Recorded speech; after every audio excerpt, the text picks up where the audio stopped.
గౌరవించిన వ్యక్తి, ఆస్తిలో సమాన హక్కే కాకుండా మహిళా యూనివర్సిటీ పెట్టిన వ్యక్తి నందమూరి తారక రామారావు గారు చెప్పి నేను మీకు తెలియజేస్తున్నా. రాజకీయాల్లో కూడా మీరు చూస్తే 8% స్థానిక సంస్థల్లో రిజర్వేషన్లు తెచ్చారు.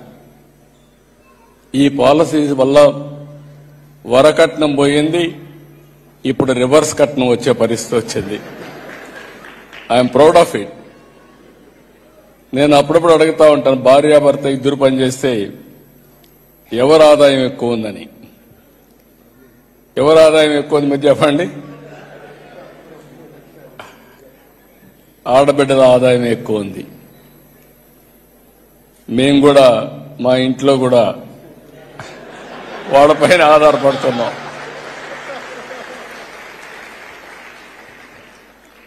ఇవన్నీ చూసినప్పుడు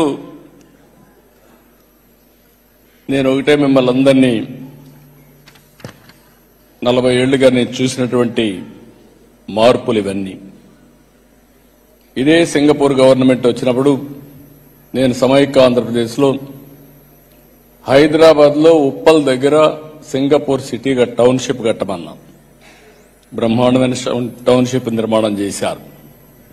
హైటెక్ సిటీలో పెట్టుబడులు పెట్టారు. అదే సమయంలో మళ్లీ నేను ఎలక్షన్ ముందు 2014 కంటే ముందు చెప్పాను, నాకు సింగపూర్తో సంబంధాలున్నాయి, ఆంధ్రప్రదేశ్ రాష్ట్రానికి రాజధాని లేదు, మీరందరూ ఆశీర్వదిస్తే అమరావతి సింగపూర్ లాగా తయారు చేస్తానని ఆ రోజు హామీ ఇచ్చాను. ఆ తర్వాత మీరు చూస్తే నేను నేరుగా సింగపూర్కు వచ్చాను.